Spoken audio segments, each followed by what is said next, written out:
In an Irish family, tradition isn't just remembered, it's deeply felt. In the kneading of the dough, in the rhythm of an old tune, or in the way a mother's love lingers long after she's gone. I'm proud to carry on the traditions that my parents instilled in us. In the kitchen at Momo's Irish Bread in Walpole, every loaf is a taste of home. Give it a little hug, give a little blessing, yeah. But let's rewind for a moment. It all began in a Boston kitchen long before Momo's became a business. We had fresh bread every day, and just in case anyone walked through the door, she was always ready to have something for them with softened butter and a hot cup of tea. Bridget McDonough arrived in the United States from Ireland in the late 1940s. She came over here in 1948 and soon after worked on the Jamaica Way for James Michael Curley. She was a maid and a cook for the mayor of Boston at the time. She was the mother of 7 kids, but she never lost sight of traditions. There was always fresh bread, plump with raisins on the table. This type of Irish bread is comparable to white bread, Wonder Bread here in the United States. Is that correct? That's correct for our family. We had it every single day. People might have Wonder Bread with peanut butter on it. We had Irish bread with peanut butter on it, or brown bread with peanut butter on it. And we loved it, still love it. Bridget's daughter, Deirdre Welch, found herself following in her mother's footsteps after she passed in 2018. Some of the recipe remains a family secret, but I got into the kitchen.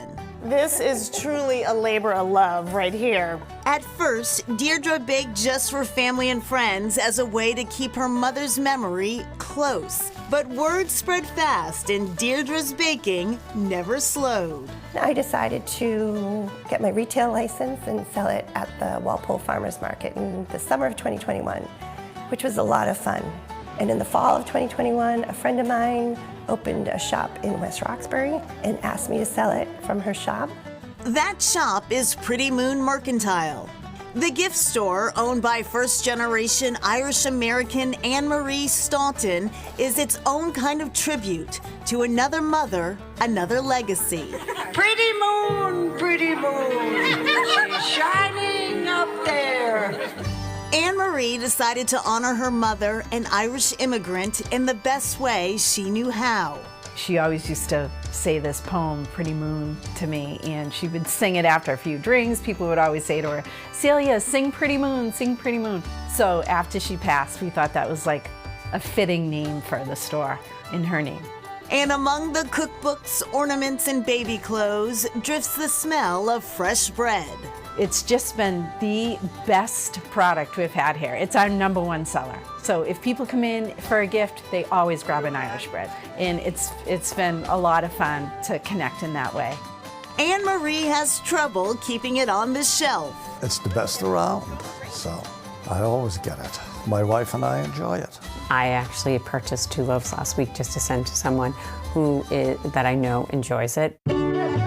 One of her regulars is her dad, Sean Staunton, who runs the Irish Social Club 2 doors down the block. It is a thick-seated Irish community. Founded in 1945, the Social Club's membership today stands at about 500, a stark difference from the thousands years ago. This is our 80th year, so even though it's been here since 1980, and at that time there was about 12,000 members. As time rolls on, the younger generation, it'd rather go to the local pubs and guys meet girls and girls meet guys. Sean is working hard to make sure the next generation stays connected to the music, to the gatherings, and to the spirit of it all. We started what we call a pub night. We have 1 musician, sometimes 2, and they're catching on. It's fantastic to see the Irish people coming together all the time and not drifting apart. Oh, so good. Back to the Irish bread. Momo is a term for grandmother in Ireland, and that's what Deirdre's mother was called after she had her first grandchild. That's so sweet. And Deirdre says she's doing a lot of baking, especially this time of year. She tells us that from March 1st to March 17th today, St. Patty's Day, she will bake 450 loaves, and she starts at 4 a.m. every day. Her kitchen smells so good, and that bread was mwah, delicious.